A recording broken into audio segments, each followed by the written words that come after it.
¿Alguna vez nos pusimos a pensar cómo nace una obra maestra?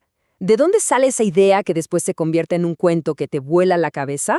Bueno, hoy vamos a meternos en la mente de uno de los más grandes, de Jorge Luis Borges, para desarmar, con sus propias palabras, cómo es que nace un texto. Y acá, con esta frase, arranca todo. Para Borges, la cosa no empieza con un plan, con una estructura, no, para nada. Empieza con un chispazo, con algo que le es dado.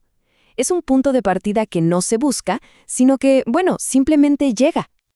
Así que vamos a sumergirnos en esta primera etapa.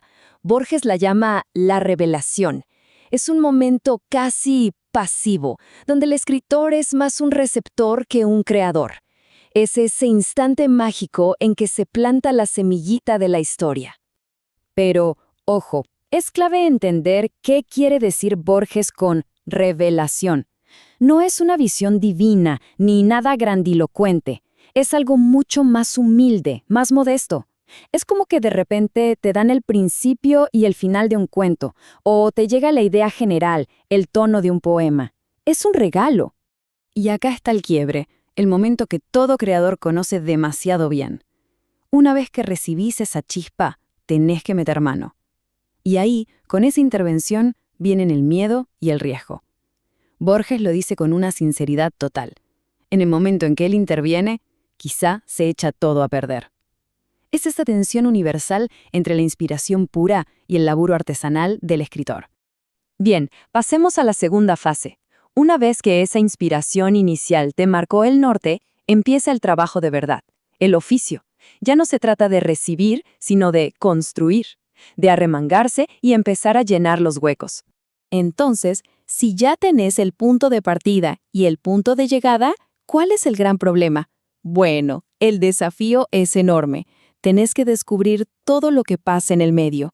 Hay un vacío gigante que hay que llenar con lógica, con personajes, con una historia que se sostenga. Y Borges nos muestra su método para resolver este rompecabezas. Primero, lo fundamental, inventar todo el nudo de la trama. Después vienen las decisiones técnicas, que son cruciales. ¿Quién cuenta la historia? ¿La contamos en primera o en tercera persona? Y por último, el paso que lo cambia todo. Encontrar el escenario perfecto, el cuándo y el dónde. Y esta búsqueda del escenario nos lleva justamente a la genialidad de su estrategia personal. Acá es donde Borges nos revela su secreto para soltarse, para poder crear sin sentirse atado, sin sentirse juzgado. Así de simple y a la vez así de brillante. Su solución es tomar distancia, elegir un tiempo y un lugar que no sean los de ahora, que le den un margen de maniobra, que le permitan jugar.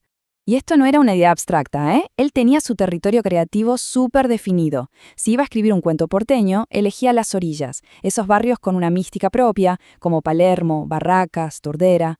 Y la época, casi siempre la última década del siglo XIX. Ponele, 1899. Un mundo que él conocía de oídas, por lo que le contaron, pero que no vivió directamente. La razón detrás de esta estrategia es fascinante.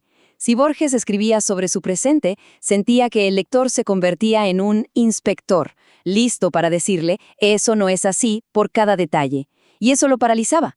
En cambio, si ponía la historia en ese pasado cercano pero difuso, ¿quién podía saber con exactitud cómo hablaban los orilleros de 1899? Nadie. Y ahí, justo en esa incertidumbre, es donde él encontraba su libertad para crear. Ahora vamos a la última parte, que para mí es la más reveladora. La razón psicológica más profunda detrás de toda esta estrategia.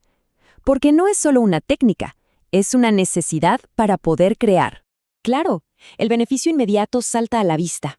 Esta distancia le da permiso para fantasear, para falsificar, como decía él mismo. Le permite inventar detalles, diálogos, situaciones, sin ese miedo a que alguien levante la mano y le diga, «Che, eso no era así». Pero, a ver, ¿esa es la única razón, solo para evitar al lector quisquilloso?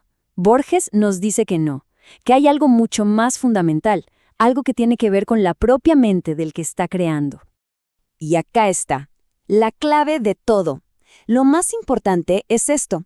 Para que la fábula, el cuento, funcione, el propio escritor necesita creer en ella mientras la está escribiendo. La distancia en el tiempo y en el espacio no es solo para engañar al lector, es para que el autor pueda creerse su propia mentira. En definitiva, la estrategia de Borges nos muestra una verdad psicológica tremenda. Para poder convencer, el primero que tiene que estar convencido es uno mismo. El autoengaño en este contexto no es algo malo. Es la herramienta más poderosa que tiene la mente creativa para darle vida a un mundo que todavía no existe. Y así, lo que nos enseña Borges va mucho más allá de la literatura. Se aplica a cualquier cosa que queramos crear y nos deja con una pregunta dando vueltas, una pregunta fundamental. Para construir, para inventar, para sentirnos libres, ¿cuál es nuestra propia época y lugar un poco lejanos?